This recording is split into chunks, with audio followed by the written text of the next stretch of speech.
It should be saying live. All right. So, hello, everyone. Welcome, and delighted to be here for. Oh my goodness, I don't know how many of these we've been doing, but it's one of the things that Jodi and I have made a decision to do as a sustainable action for us in our anti-racism efforts to dismantle white supremacy, to dismantle racism, systemic racism. I'll start by just sharing my screen real quickly. We are here today with Mr. Victor S. Small Jr., who is a restorative justice advocate and consultant. He is also a former K-12 teacher and administrator, husband and future dad, pet human, sports fanatic. I just did this all different than what we just said we were going to do, but we're introducing Victor anyways now.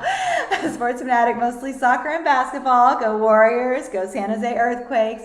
And you can reach and follow Victor at Still Loading VICIS.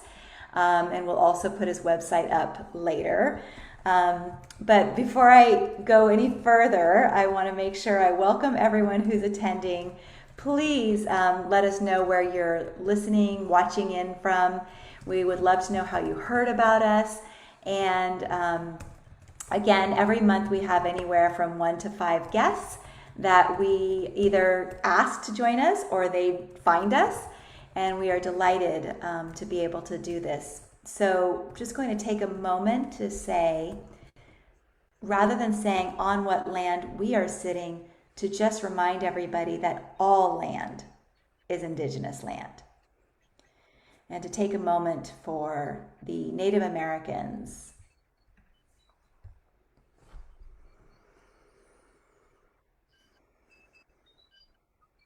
and to inform everyone that all races, genders, cultures, abilities, and sexual orientations, you are valued here. You are heard, you are accepted, and you are welcome here. And all BIPOC members need to, we want our audience to understand that this is a safe and brave place. We're not asking BIPOC members to come here and teach white people about racism, about the history of Black America, about the history of African Americans. We are here to create a space for them to be who they want to be and say what they want to say. And so I'm going to pass the mic over to the mic. Here, hold on. Let me pass the mic over to my partner, Jodi Lewis.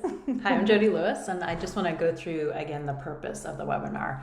I will say, Misha came up with this idea and started it and asked me to join, and I was thrilled to join. And the webinar was created to engage in honest and authentic conversations about the long-time injustice of racism in America. During the webinar, our purpose, our goal is to discuss systemic racism in an effort to dismantle white supremacy from the inside out. Our intention with these webinars is to participate in sustainable action and highlight the voices of BIPOC community members, giving them a safe space, like Misha just talked about, to be heard about their own experiences, challenges, and hopes without the need to educate white people. And it's really for us to see BIPOC community members, hear them, and listen. Thank you very much. So, excuse me, my name is Misha Safran, and I am a singer-songwriter. I am an academic life coach, and I've been a teacher. I was a teacher for 30 years, teaching French and Spanish, middle school, high school, and community college. And I raised 5 children. And I am a lesbian, queer woman of Jewish heritage, and I am very passionate about all backgrounds, all people. I love and sometimes dislike people, but mostly love people. What I don't like are certain people's behaviors. And so I want to be part of the ongoing effort to shifting the way we think about life, the way we think about how we affect others, and to also be willing to sit in discomfort. Because for many of us with paler skin, life is easier. because of our skin color. So this is a really important avenue for me. And I was terrified when I first started because I thought, oh my God, I'm going to make mistakes. I'm going to come across racist no matter what I say. Yeah, I will say for myself, I have had some racist thoughts, even just, walking in the dark at night. I mean, I've been held up. There are other things that kind of bring that to, but I've actually had more aggression from white men than my black brothers. And so it's been really frustrating. And this is one reason why I felt a candid conversation. I don't want any elephants in the room. That's why I started this webinar. So, but I wanted to be a safe place to have the elephants, to talk about the elephants. And so, hi again, my name's Jodi Lewis. I'm an attorney. I work for a nonprofit organization and have worked for nonprofits a long time now. And my current job, I do appellate work representing survivors of domestic violence. And as we know, there's an intersection between racism, systemic oppression, and violence against women. So this is very dear to my heart because I've been in the field a long time. But I think on a very, not only that, but for me, I am a white woman. I hold white privilege, and I never realized how much white privilege I hold and how much of a white lens my world has been, because I grew up in the Northeast and in most of my life in neighborhoods that were predominantly white. And I realized even the colleges that I went to and the law school that I went to were predominantly white. And with that, I have to take onus that I unintentionally and not meaning to have racist thoughts sometimes and engage in racism, not meaning to.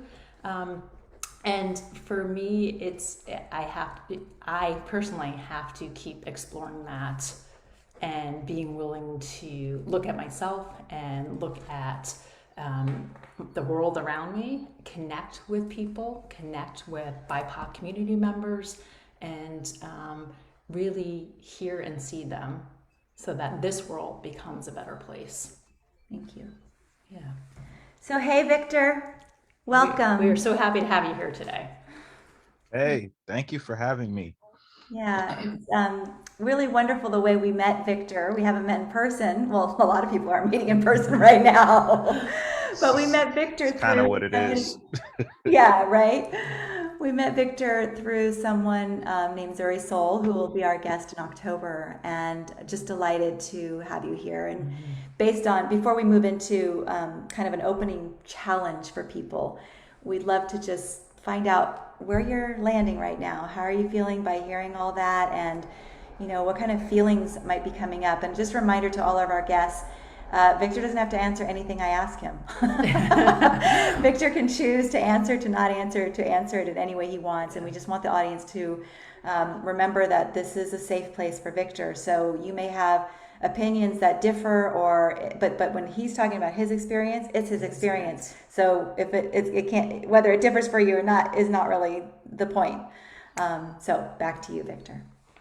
Yeah, everything you said sounds about right within the confines of like this nation for the most part. Like it's hard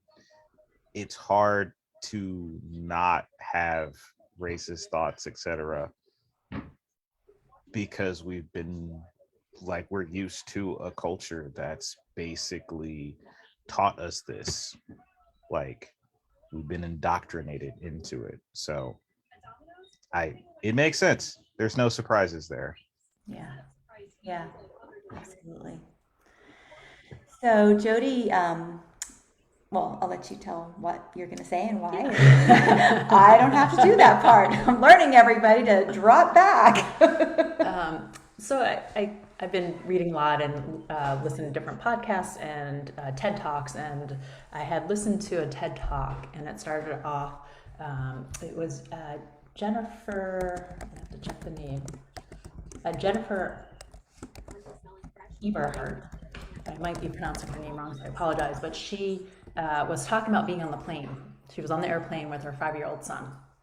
And her 5-year-old son suddenly said, "Oh, that man looks like daddy." And she turned and looked at the man, and she was thinking in her head, that does not look like my husband at all. And then she looked around the whole plane and she realized that that was the only black male on the plane. And so it made sense. And then her 5-year-old son said, "Mommy, is he going to rob the plane?" I'm just going to let that land for a second. "Mommy, is he going to rob the plane?" And she turned to her son and she's like, "Why would you say that?" And it came down to how the messages that our society gives to all members regarding black males. And black male equates criminal. And we get that through media, we get that through politicians and the words that they speak and continue to speak, and through society generally. And it really has stuck with me for a long time, that TED Talk. And I have to say, we were in Walgreens shortly after this talk, ironically enough, and we were at the cash register paying, and three teenagers came up behind. They all had their earpods in, and they're in, and the only purchase they had was a bag of ice. And in my mind, I start thinking, oh, bag of ice. That's odd. They're only getting bag of ice. Why are they only getting a bag of ice? And I had to stop. I stopped myself and I was like, am I thinking this because they're teenagers? Am I thinking it because they're black teenagers? If my nephews, who are their background, their father's from Iran, their sisters obviously is a white American, they were my nephews, would I be questioning this as well? Am I questioning because it happens to be 3 black teenagers? And it went back to thinking about that 5-year-old. So I'm going to pose a kind of a challenge for people later in the webinar, but Victor, I'm wondering, being a black male, have you experienced this type of mentality towards you? And growing up, did your parents ever tell you certain things because you're a black male in this society? Well, okay, so it sounds like there's two different things that you're asking. Like, one, have I experienced this? And two, have I had similar conversations with my parents? And so I guess to answer the parental thing, I think my dad basically summed it up by saying, there are going to be people that you're going to run into that's going to dislike you, and you're going to have no idea why. Like, you're not going to be able to piece it together, but they're just going to dislike you, and that's the way it's going to be. And so, granted, he was telling this to like a 5-year-old, right? So like I'm in kindergarten. Oh, actually, I'm not in kindergarten yet. No, like 6 or 7. I'll say 6 or 7. Like, I'm trying. Like, I see the place in which he told me this, like, kind of funneling through my head. Yeah, I had to be like, this had to have been like kindergarten or first grade where I'm having this conversation with him. And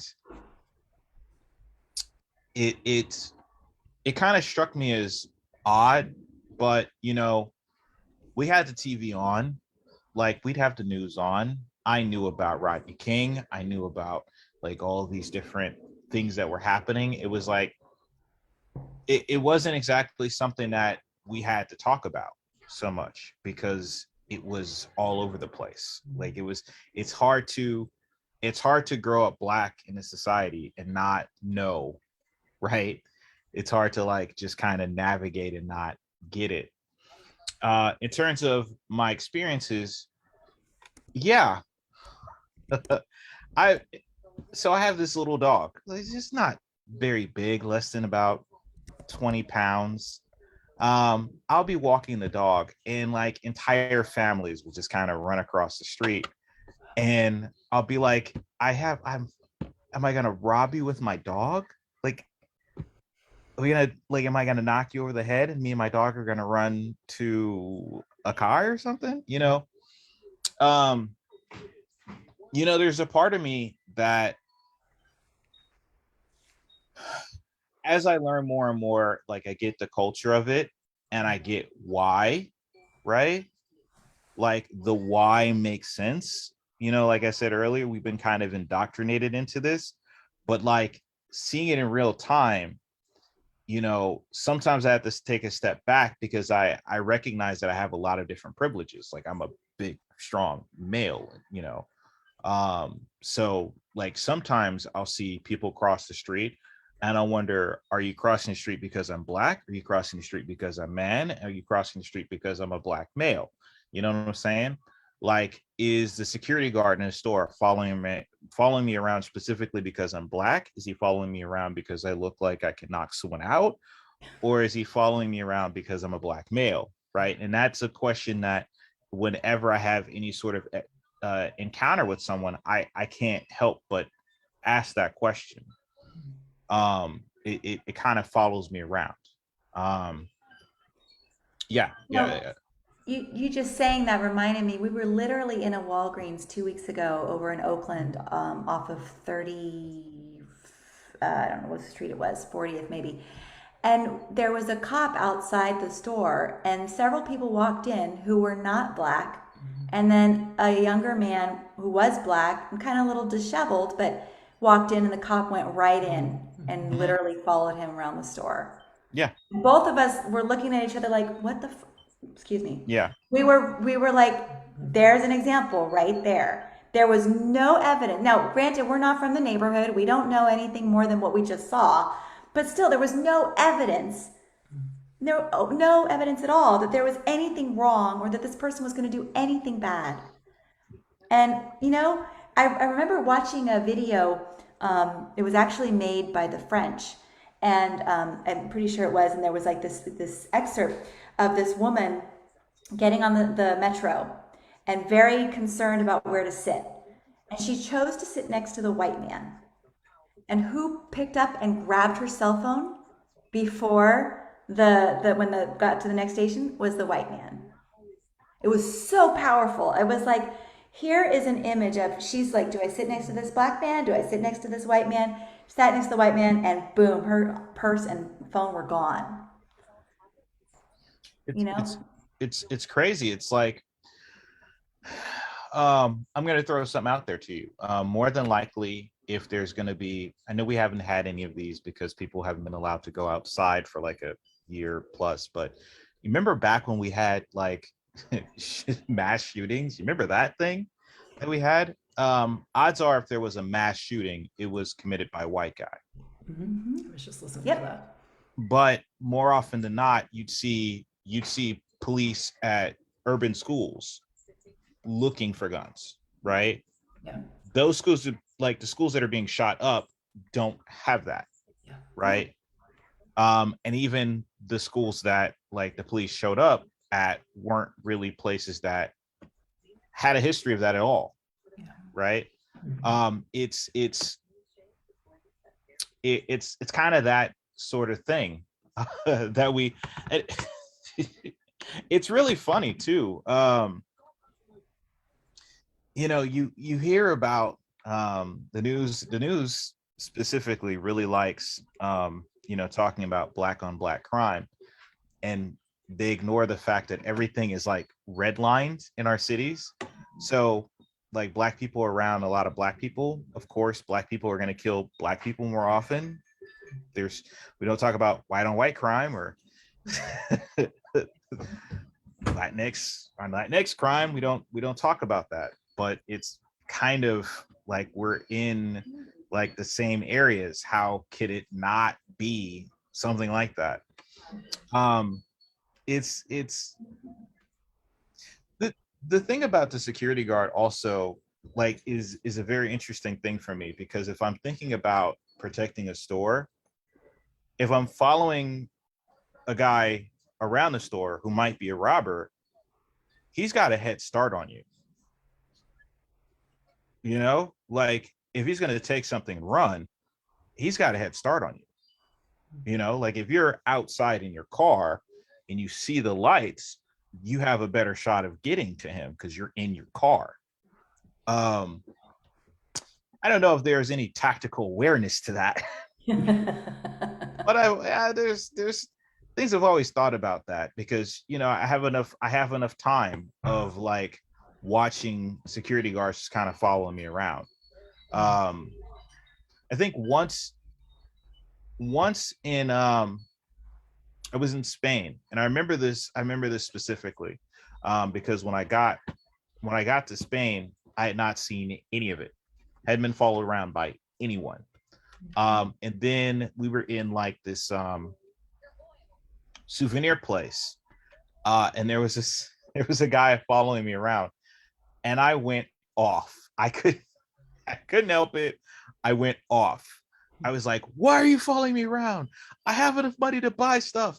I'm here. I paid for tickets to get here. I'm in a souvenir shop. What's wrong with you? Why? And like, I went completely off. I was just so irritated. I went completely off. And so my wife who my wife who is white, who is like just kind of getting used to slowly kind of getting used to like noticing the stuff, because she noticed a bit while we are dating, but now she really notices and sometimes thinks ahead with certain things. She was like, okay, so do you want to stay and buy something? Like, no, put everything back, let's go. So yeah, it's something I've always felt like I would love to do in the States, but the security guard there didn't have a gun. The guy in the States has a gun. That takes away a lot of my ability like to do that and like reasonably believe that I won't be shot, I just want to give people a moment to let that land. It's the the difference and the availability and the opportunity to say your piece is taken away because the security or police has a gun. You were able to say what you needed to say in that place in Spain, and you were not shot dead. You got to have your feelings were tolerated. Yeah. Those feelings aren't tolerated here in this country. And it's how do we that's something actually we learned in our dating process, was to tolerate each other's feelings. And it's actually like PhD work. And yet we don't have that opportunity in this country. I don't see it happening in the schools. I mean, when I was a classroom teacher, I certainly worked on it with my students because they'd get upset. I'm like, hey, let's figure out how to do this with emotional literacy. And, I want to hear everything you have to say. I want to know your feelings. And yet there's no real formal training for people to have feelings, express feelings, and tolerate someone else's feelings. And people are very quick to shoot, right? Especially the police. Well, there's also a fear factor, right? Absolutely. I mean, like if you're it as sad as it is, all of like the media and everything that goes this all goes back to like the same sorts of ideas that were present in the 1900s, early 1900s Birth of a Nation. And if you haven't watched Birth of a Nation, first of all, good. I'm not talking about the recent one that came out like maybe 10 years ago. I'm talking about the one that came out like early 1900s. Basically, the idea was that like it was playing on the fears of mostly the folks from the South. A little bit after. Gosh, I feel like I'm going to take everyone on like a history lesson, but so after slavery was abolished, Yeah, right. Yeah, we'll do it for you because I know your screen thing is kind of like, yeah, good. We had this period of Reconstruction, and like Black people became senators and became mayors, like Black people got jobs, and like we're actually doing pretty well for the most part. Well, then around the time where the Ku Klux Klan started to become like really big was around when this movie Birth of a Nation came out. It was a silent film, like but the basic idea is that these big scary looking Black people that were like chasing down white women and like kids, and there were these Jezebel like black women who were like curvy and like trying to lure unsuspecting white guys into like sex traps and all that stuff. And so the Ku Klux Klan was seen as like the heroes of this film. And so now the way we, I guess, at least socially, we look at the Ku Klux Klan as a bad organization, not bad enough to be listed as a terrorism organization in a country, but generally like frowned upon, right? But that's the sort of idea that just kind of kept going. I mean, we're talking children's books, games, like board games, they all had this. Like this idea didn't just like snap. It's this idea of these different stereotypes and tropes have been present in our country for a long time. You can probably watch TV now and notice stuff like that if you have an eye for it. Once I started my graduate program, my wife didn't want to watch TV with me because I noticed everything. I couldn't not notice it. And I kept asking questions like, there was this cartoon where it's like this little, like dumpy looking, like white dude and like these big, like strong, like women, like superhero type. It was a cartoon. It was a children's cartoon. And I was watching it while we were babysitting one of my friend's child. It's like Ralph and something.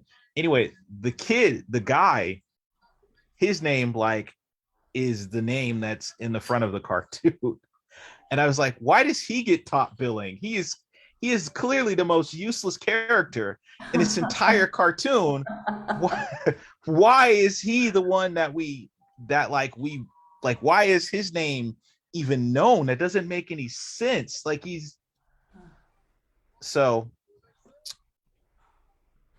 yeah. To boil that all down, this ain't new. Right. So you got into the line of, you were a teacher and administrator, but you've gotten into the line of work of restorative justice. Do you want to tell us a little bit about, one of the things, so I want to let the panelists know that when we invite people to our panel or to our webinar, we do not take their time for granted. And we either offer to give them a stipend or to contribute that stipend to a charity of their choice, or we would like to promote their business. And so Victor has a business that we're going to just do this for a moment and we'll come back to conversation, but I want to make sure I don't forget this because it's really important to me and to Jodi to support you in what you're doing, regardless of what the company business is, but this is actually really near and dear to what we love. So we're really grateful to have you tell people about your restorative justice work and the workshops and programs that you have for people. Yeah, so and I'll put your website in the chat as well so that people can go there. Yeah, so I'd been a teacher for I'd been a teacher for 4 or 5 years. And like, to be a Black teacher, like there's so few of us that it's insane. But I started noticing that there'd be some white kids that would get sent out, and like you just kind of see them later on in the day. Well, then there'd be some like Black kids that get sent out, and you wouldn't see that kid for like several days. And so after a while of me seeing this kid being suspended over and over again, I'm like, okay, so like there's no way I can expect that this kid is going to pass my class. It's not realistic. It's not realistic for me to imagine this. Like there has to be another way for us to address what they're doing wrong, or what they're doing to harm people, there's got to be another option, because this suspending them all the time is just not, it's not gonna help. It's not gonna make them suddenly come. Like, at no point have I ever had a student in my class that was suspended come back the next day, or came back like after suspension and was like, you know what, I'm sorry, that was my fault. You know, I'm happy that I had 5 days to think about it. All I did for those 5 days was like really think about what I did wrong. And you know what? I've learned from my mistakes and I'm ready to press through. I've also finished all of my homework and like I'm all caught up. I'm ready to go. You know, hey, you know, I think I got all these concepts. You know what? You know, wherever we're starting, I'm ready. I'm ready to just hit this running. Never happened. Not once. Not ever. Really, I'm so surprised. I mean, with all that support that they have to you know deal with their feelings, deal with the yeah, I'm really surprised that they couldn't just come back and do all that. Well, this has been a system that's like, you think by now we would have I know. like you think by now, like, with suspensions have been this way since like the 70s. You know, Like, I you, stopped kicking kids out of my class because of that. yeah, I it's more like, after a while you feel morally bad about it. Like, yeah, you're it's not going anyway. Like, you're not going anywhere with this. So like, And it's you also know, perpetuating the systemic racism because yeah. black kids are getting targeted for behaviors that white kids are getting away with and getting suspended. I mean, there's Even, all kinds of research, particularly with girls. yes, girls, especially black girls, have like the hardest, Yeah. like the biggest issue with this, Yeah. because they get it on both ends. They get it because of gender issues and gender yes, inequalities, and they also get it because of black inequalities, right? So you've yes, got both of these two things working against them. It it makes life for black women, like black girls in this country, are robbed, simply robbed. Like, we owe them. But even if you were to be completely colorblind to this entire situation, you still have to acknowledge as a teacher that that doesn't work. Yeah. right, yeah, Like, even if you like, you have to take a step back and go, I'm not doing right by my kids if I kick one kid out all the right. time. um so um so I started looking up restorative justice. I actually took like a couple days. I spent like a couple days looking it up, because I was like, well, this is based on the criminal justice system. So like, what other justice systems are there? And there's transformative justice. There's a couple other that I've just completely ignored, because transformative justice was just so interesting. Like, they use it in France. I mean, it's like if you could imagine, instead of going to divorce court, right? You go and you have like a divorce meeting. You're having a hearing, um, and it's pretty much mediation, straight up mediation, and that's what it is, right? So there's no so the judge like would basically be an impartial person, maybe a couple other people there, and they just help you work out the terms of your divorce, and you're done, and there's no money spent, and we're all good. Like, that's how that works. It works the same way with criminal cases, right? um where they're just looking for you to like basically try and put things back to normal as much as possible, right? Depending on the country, like there might be some prison time, but their prisons don't look anywhere like what our prisons look like. Like, their prisons look like, we're intentionally trying to get you integrated back into society. We don't plan on keeping you here for the rest of your life. 7 years max, like, really is like the deal with most places. Um, but so what restorative justice actually ends up being is, um, if someone harms the community, they have to pay restitution to that. Now, um, that restitution doesn't look like they have to pay a bunch of money, or that they have to go like they have to go and leave society, like be exiled for a period of time. That's not how it works. If they, for example, steal a car, they have to bring the car back to start with, right? In addition to that, they have to really work with the person whose car they stole, right? They have to fix the damages and that sort of thing. Well, they also have to do something for the community, because once they've stolen a car, that makes the community afraid that other folks' cars will get stolen. So now they have to do something to pay restitution to the community, right? It doesn't look like prison time, right? It's just, you've made a mistake. You have to own up to that mistake, and then you have to fix in whatever way you can what you did. And it makes a lot of sense when you think about it in those terms. That's pretty much what you would want a child to do. But that's in a nutshell. That's kind of what restorative justice is. Like, the before we even get there, of course, you have to feel like you're a member of society, and you're not going to feel like you're a member of society if you're treated like a criminal everywhere you go. So, it's a mental shift that I think it's really hard for people to wrap their heads around until they really look at themselves, and they look at our systems in place in our government right now. Like, that's pretty much that. And so my workshops really ask you to look at the systems, look at the part that you play within the systems, and let's think about what you can do to try to disrupt those systems. Great.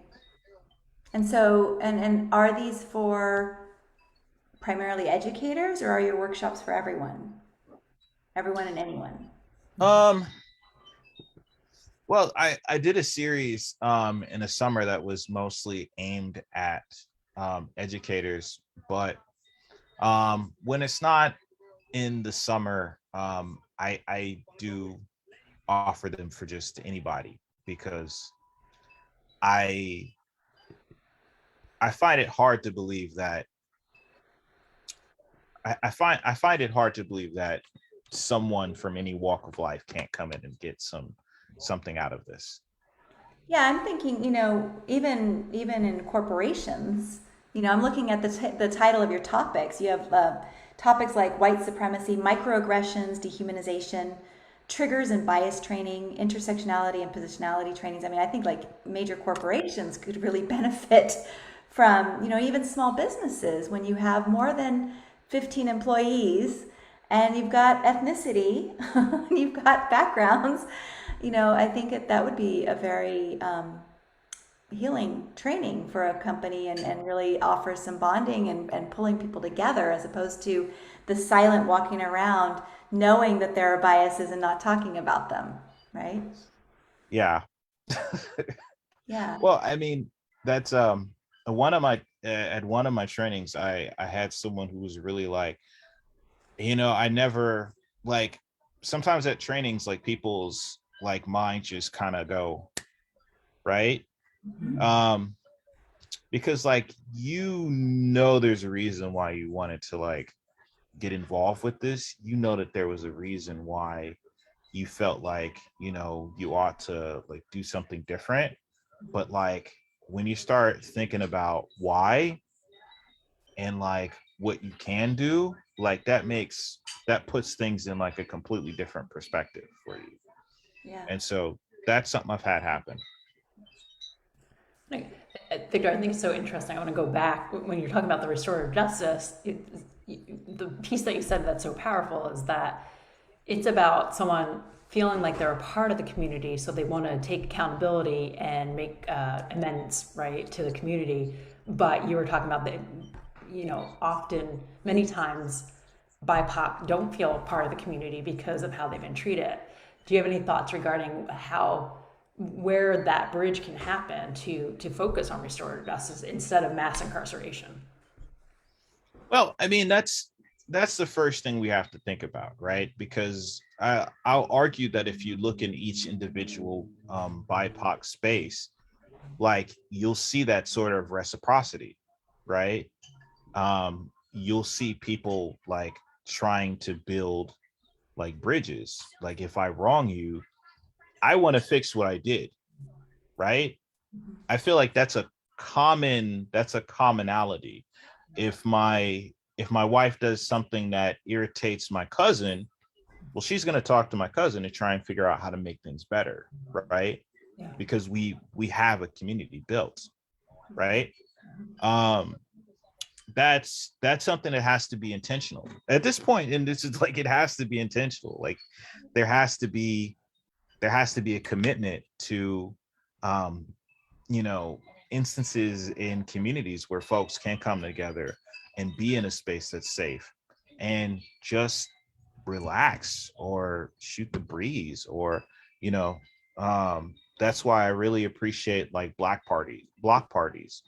And Oakland has like First Fridays, like, just come together, enjoy yourselves, go home, Yeah. right? Like that's a way to build community. Get to know people, have a good time, leave. Yeah. And I'm so glad you brought that up because I think every single webinar that we've had, the panelists have talked about that we need to connect. That's how we see each other as people, as humans, instead of dehumanizing people. And what you just talked about is that piece. Let's be the way we are community is we connect, and then we can do things like restorative justice instead of mass incarceration. Yeah, I've had friends that when you start getting friends, like, and I mean friends, not associates, when you start getting friends, like friends, not friends. not people you know, but like people that you'll text. Yeah. You get oh my gosh, Victor, am I a friend now? We've texted each other. All right, go ahead. if you have You people to answer that that one. See, I told him he didn't have to answer every question. we just You're like I don't no, but I mean people that you want to hang out with, that you like seek to hang out with. They'll, if they're from a different ethnicity or race, they'll call you out on just this, because they're if they're comfortable enough being your friend, they will tell you when you've done or said something that's really inappropriate and out of line. Mm-hmm. And that's what it is. I'll give you an example of something I do that I've used to do stupidly, and I admit this. Whenever someone told me that they were from Korea, I couldn't help but ask immediately, North or South, right? Without thinking of the fact that, well, of course they couldn't be from North unless they like escaped somehow and got out of North Korea. So obviously, if you're from Korea, you're from South Korea if you're here, right? And one of my friends said, "Okay, man, let's pump the brakes on this. You got to be better than that." And I was like, "Yeah, I hear it. I got it now. Yeah." But if I didn't have that friend, I would have had to notice that enough to go look it up. If some of the stuff that we do and say that's just ridiculous, we don't catch it in the moment. I had a friend that caught it in the moment and told me that I was being dumb. So I've corrected it. And so now if you tell me you're from Korea, I'll ask you about Seoul. I'm not going to ask you about Kim Jong-un. Mm-hmm. Yeah, it's interesting. I actually had a student from North Korea, and he came right out and told me, and I'm like, oh my gosh, like this was after class, and we're talking, and we got to spend just a few minutes connecting. That kid was like one of the ones that visited me after lunch and after class almost every day, his entire time at the high school. But because his life was so interesting and scary, I mean, so scary. But hearing you, I never even thought, like, I would always say to people when they tell me where they're from, what part? Like, I don't usually say North or South, right? But But hearing you now, I'm thinking, oh, yeah, I guess that's important to be aware of. Thank you. No, Yeah. yeah. Yeah. It made me like, it was one of those things, it made me feel dumb in the moment. I was like, yeah, my bad, my bad. And like they were like, yeah, I get it all the time. I'm like, yeah, that's not better. Right. That's not better. It Exactly. doesn't make it any better. Like, it now makes me feel even worse that I'm just adding on to this. Yeah. Well, but you know what the beauty is that you took it one step further, which is now you're using it to educate others, you and yourself, right? And so I think that's what's really important. Like even people attending the webinar, we hear something and we kind of go, "Oh, I did that, or I do that, or whatever." It's like becoming. So there's like so many different levels, but there's awareness, right? And then we have to accept that this is what we've been doing and how we've been doing it.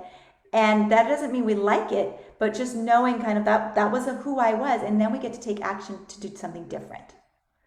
Yeah. So that awareness, that acceptance, and that action, or reverse action, I would say, right, is really key, what's the word I'm trying to, Key. key, thank you, partner, key to change, right?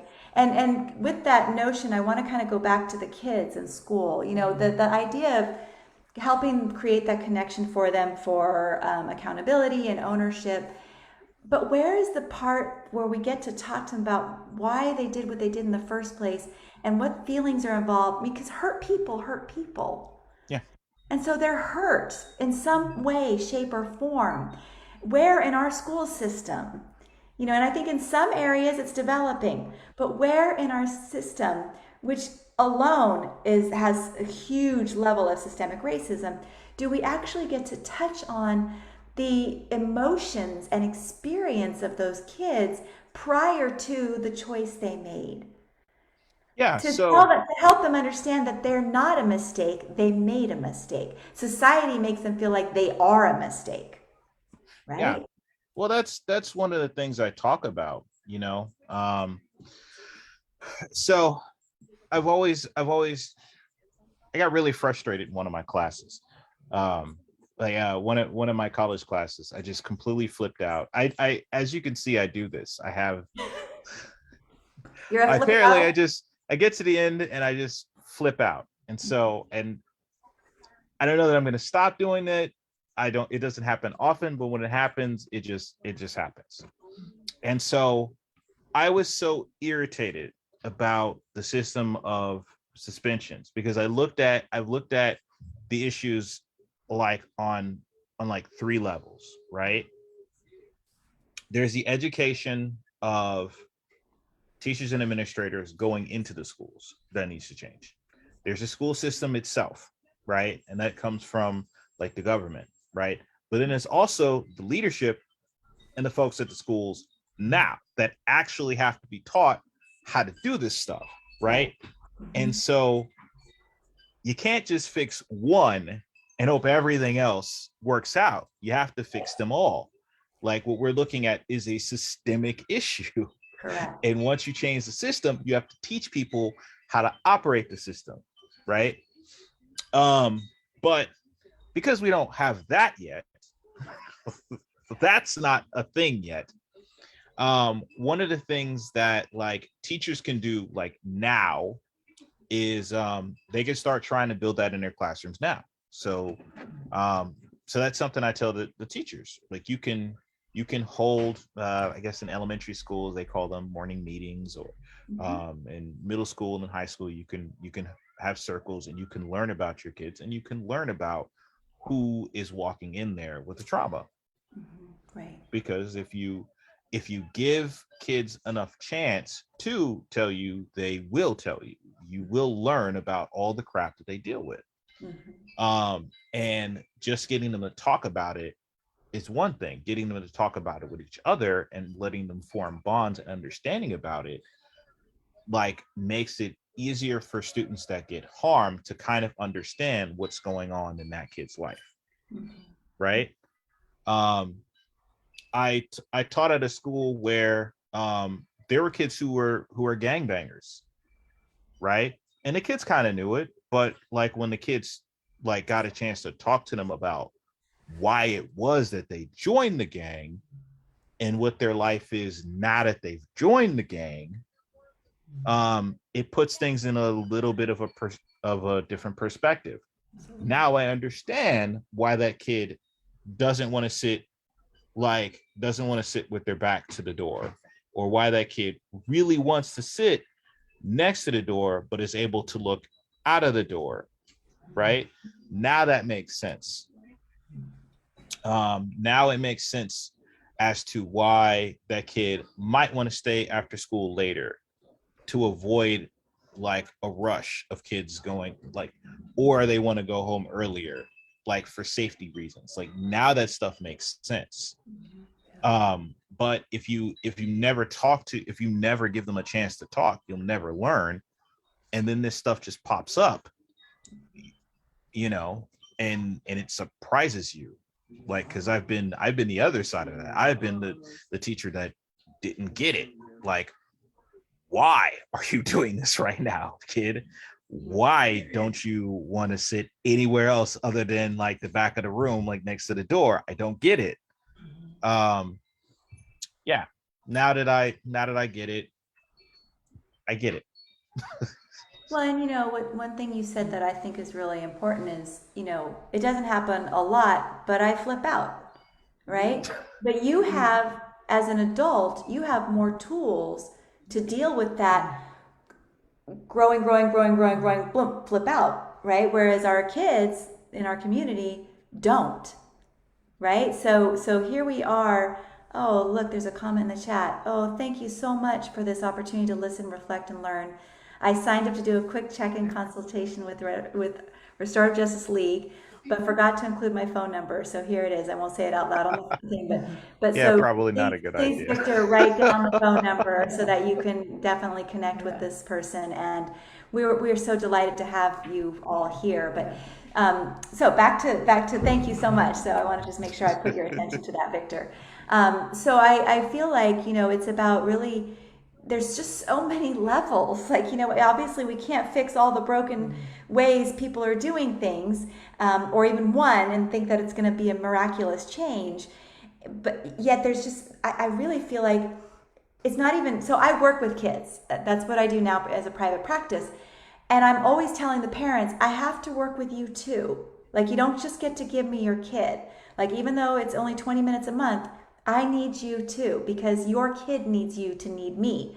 We need to be a team. It can't just be that the kid is the problem, right? And so I think that when we start to look at these systems like this, it's not just the kid, it's the teacher, it's the environment, it's the leadership, just like you're saying, the more success we'll have.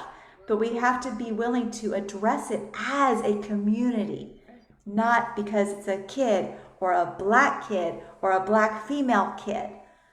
And that's why I really am grateful for the work that you've chosen to do. I think it's really important. I like that you pointed that out, and I'll reframe it just so people get it. You pointed out my privilege as an adult, right? As an adult, I have the privilege to flip out, and I'm not going to be suspended or kicked out or anything like that. I'm not going to, like, depending on where I flip out will, depend on if, police is involved or anything. But like, I can get mad in my classroom and yell because I'm frustrated, and nothing wrong is going to happen to me. I can use bereavement leave if someone in my family dies. I can use sick leave if I'm legitimately sick. And nothing's going to harm, like, I'm not going to lose any money from pay or anything like that. Like, I have that ability. Nothing is like, it's not going to be looked at as wrong or anything like that. Right. Yeah. I can be looked at as a professional, as someone that can continue to learn. Like, it's a very like strong reality that I'm not going to be looked at as somebody who, like, is going to refuse to improve over time. But for some reason within our schools, we look at a 12-year-old and say, well, that's their lost cause. They're 12. They're 12. They are 1, 2, like, like, Yeah. what do you? They've got decades and decades of life, hopefully, that they can move on and become something great. But if we just get mad at them because they've done this, that, and the other, that's a moral failing. That's a morality failing on us. Like, that's on us. Yeah. They're not supposed to be the ones that fix this. We're supposed to be the ones that fix it because Right. we're in charge of everything. Right. Yeah. Yeah. Yeah. Reframing is really important. I think that many of us, I think a lot of people are adverse to saying, I have white privilege. I mean, I love the fact that Jodi has been willing to change the way she speaks to say, I'm a white woman with privilege.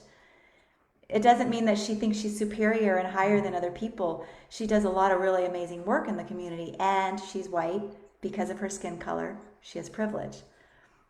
As adults, we have privilege that our children do not. Yeah. Right?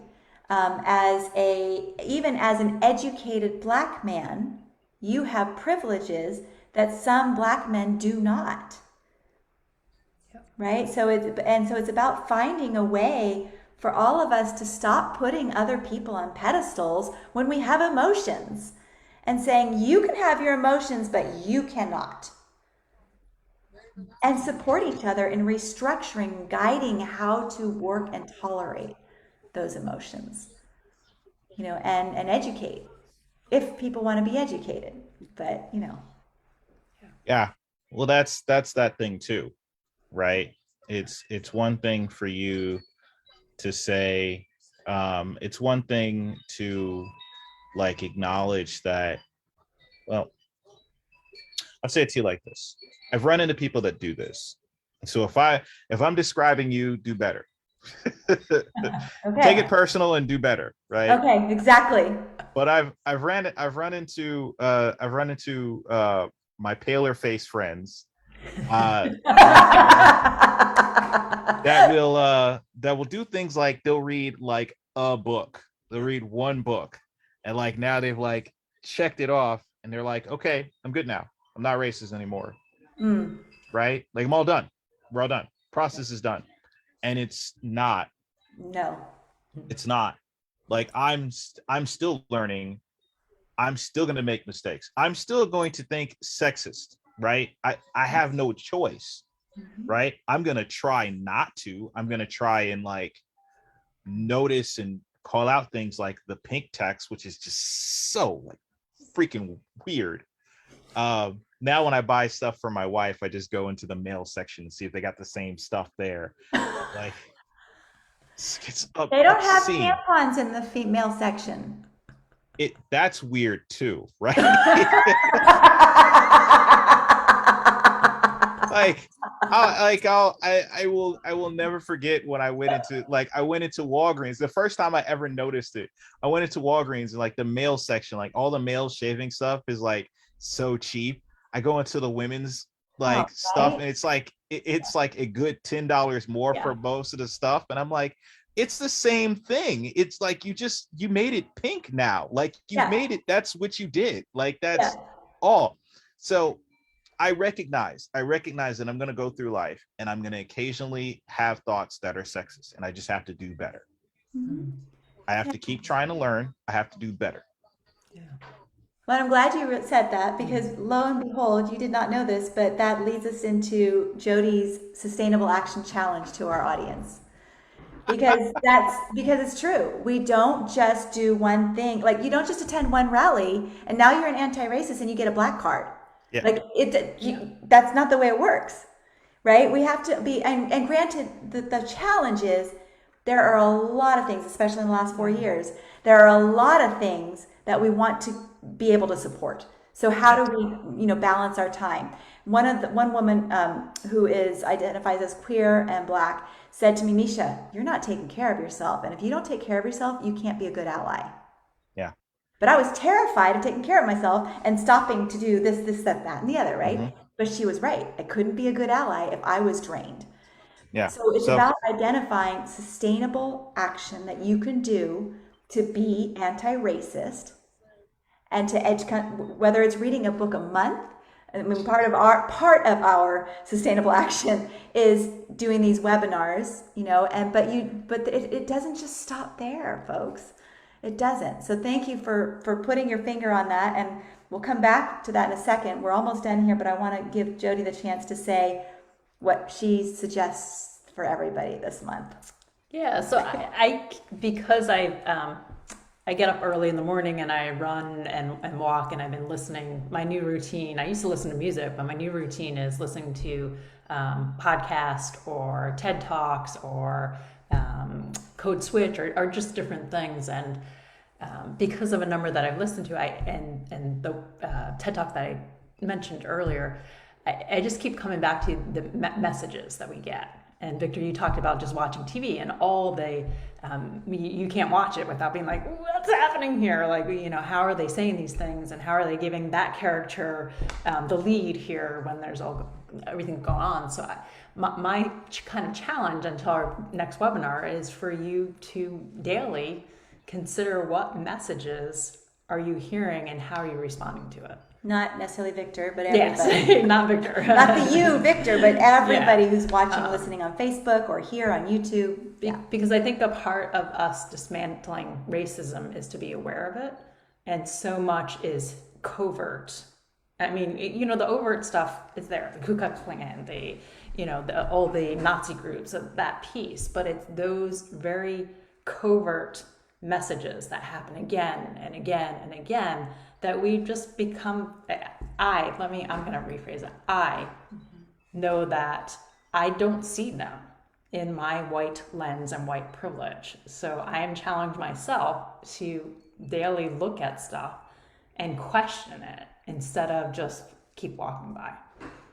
And, it's interesting. So a few mornings ago, Jodi had listened to several different things, and we're sitting down at breakfast at 7 in the morning. I like to start early. Yeah, like we get up. We get up the at issues 5. early. Yeah. So, and I was just having my breakfast, and I don't do so well in the mornings. I'm kind of stomach is light, and she's sharing with me what she was listening to, and I'm getting more and more nauseous. And I almost said, "Can you share this with me later? Because I'm feeling really sick." And then I remembered something that a friend taught us, which is that Black people don't get to choose when they're uncomfortable and comfortable. So I just let her keep talking, and I just listened, and I absorbed it, and I got more nauseous. But it was really important to sit in that discomfort. And because she had heard it, she wanted to share it. It was awful. It was really awful. And I clearly needed to hear it and have that moment and realize, wow, this is really uncomfortable, and I'm not going to choose, because of my privilege, to say, share this with me later, please.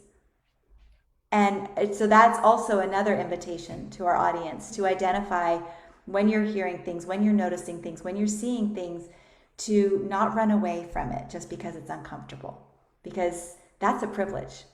Yeah. That's a privilege. Yeah. So Victor, you are, we want to leave with whatever you want to share to end with, but I'm just curious, you're entering fatherhood. You told us that in December you have a little one coming. Hopefully it's little. I had three big ones, and man, that was really hard. But anyways, it's not going to be as hard on you. I know. I was going to say it doesn't, Victor. More on his wife than his. What are your thoughts regarding bringing your child into where we're at in this country with everything that's been happening this last year? Well, it's been happening since inception, but the dawn of time. Yeah. Yeah. So, there are moments, and I'll admit this has happened to me, and I keep kind of going through it, is that I'm gonna have a child of color. And there's a part of me sometimes that goes, oh, crap, now I've got to somehow get this kid to navigate this jacked up system that I have learned about, and I know all the ins and outs of it. And like, now like how do I not have my antennas on all the time, right? And so if I have a black boy, like, I'm gonna have to deal with the fact that there is going to be this scrutiny that I have experienced that this kid is likely going to get. If I have a black girl, I'm going to have to deal with the fact that I have not only got to go to bat for this girl, but I've got to make sure that she doesn't deal with the crap that I know she's going to deal with. And that's really hard, right? I'd like the world to be changed in a couple of months, but it's not going to happen.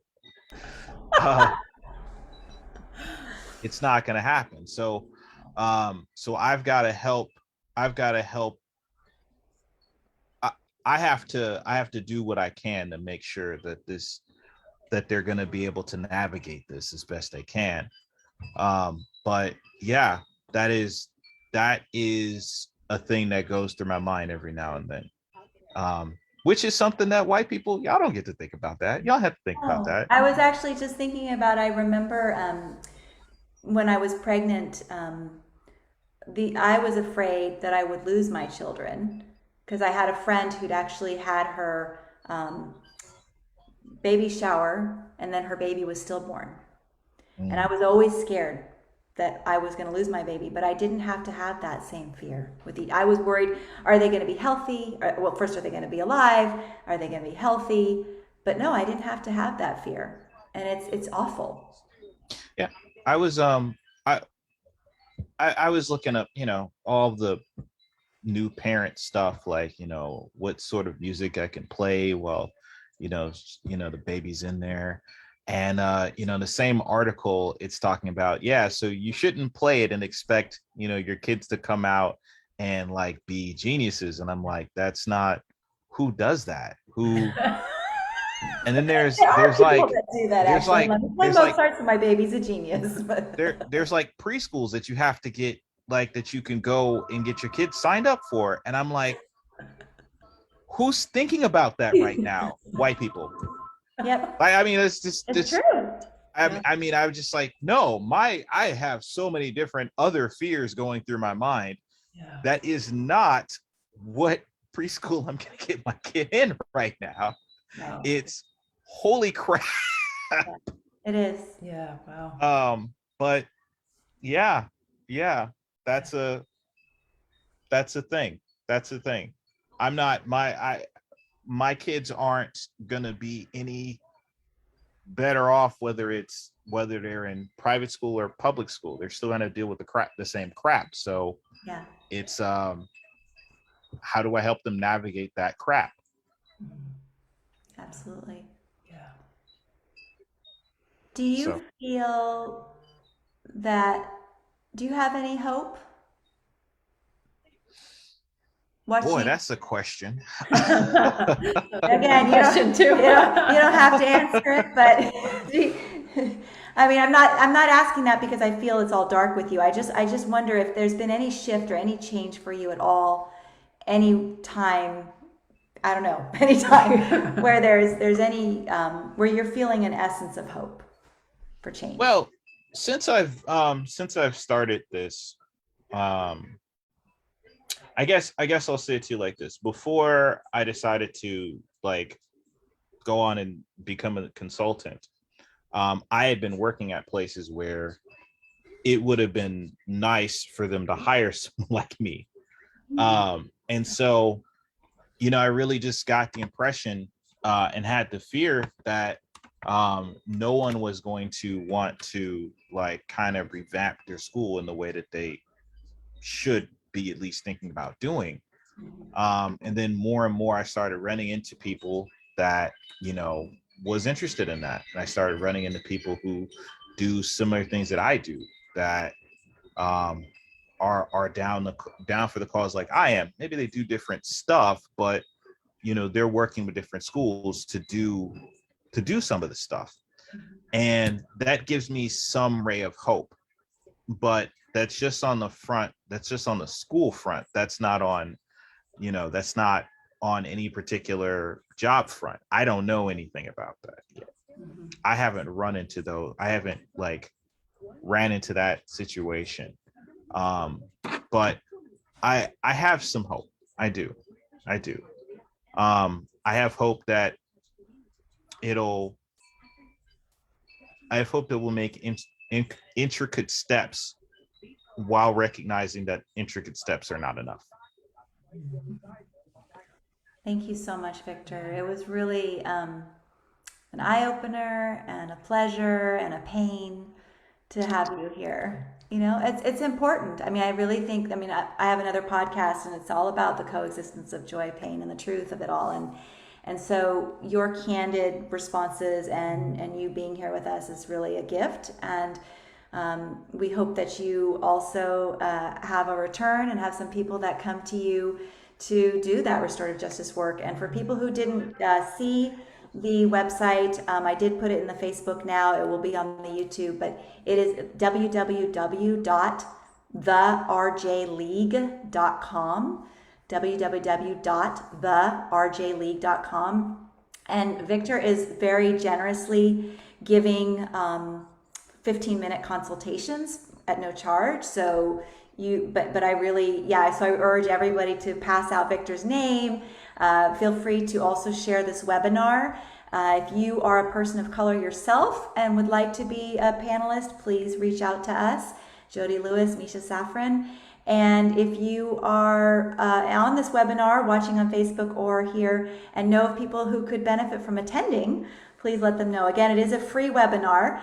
We would always be happy to take donations, even though we're not profit, to pay for the Zoom line and to pay for the panelists that we do give stipends to. And with that, if there are any questions from the panelists, feel free to put them in the chat or on Facebook. We'd be happy to hear from you while we wait for that to happen. So there was on Facebook just a great quote, make intricate steps, but that intricate steps are not enough. And thank you to Victor. That was on the Facebook line. Yeah. So now you've been quoted for real. We got the quote marks.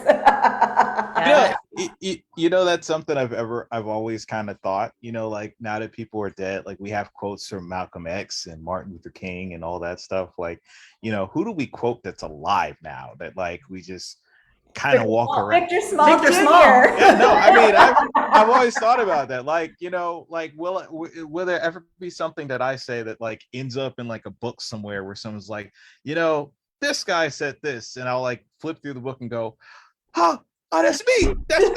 Oh my God, that's me. Oh, it's so crappy that Martin Luther King can't like flip through a book now and like see like I have a dream speech like quoted or like nothing like that. Like they can't do that. That is so obscenely crappy. Also killed by a white man. Yep. Oh my God, that was I make a lot of people unhappy when I say some of this stuff. Well, that's because they can't handle being uncomfortable. They're gonna. Say it, Victor. Say it. Like Martin Luther King, the civil rights icon that we celebrate, and we say he changed everything, and like he made white people and black people come together, but he was killed by a white guy. Like, yeah, it's very America of us. Yeah. So the person in the chat just commented, perhaps that is the title of your book, Victor, Intricate Steps. Nah. Nah, son. I think I'm closer to like How America of Us. Like, oh, I like that title. I'm just saying them out loud. I have no idea what the title will be. Yeah, but nobody can take that now because it's Victor. So it's Victor, so no one can take it. I mean, take it, quote me. Victor, thank you. Yeah, thank you so much. It was so nice to meet you. Yeah. But since we are local, we will have to meet. Yeah, it's of course. A pleasure. Such a pleasure to have you on, and just really appreciate your authenticity and everything that you shared with us today. Awesome. Happy to be here. All right, so we're going to stop live streaming into the Facebook and stop recording. Thank you to the attendees for being here and spreading Victor's name all over the organizational world, big and small, because that is what we need. And we do need that kind of work done by members of BIPOC. That's also very important. So that is we want to make sure we're not taking people for granted, and those are the people who are going to teach us the most that we need to do for restorative justice. So, Victor, wishing you the best of luck in your business, and thanks again for being here. Thank you. Much appreciated.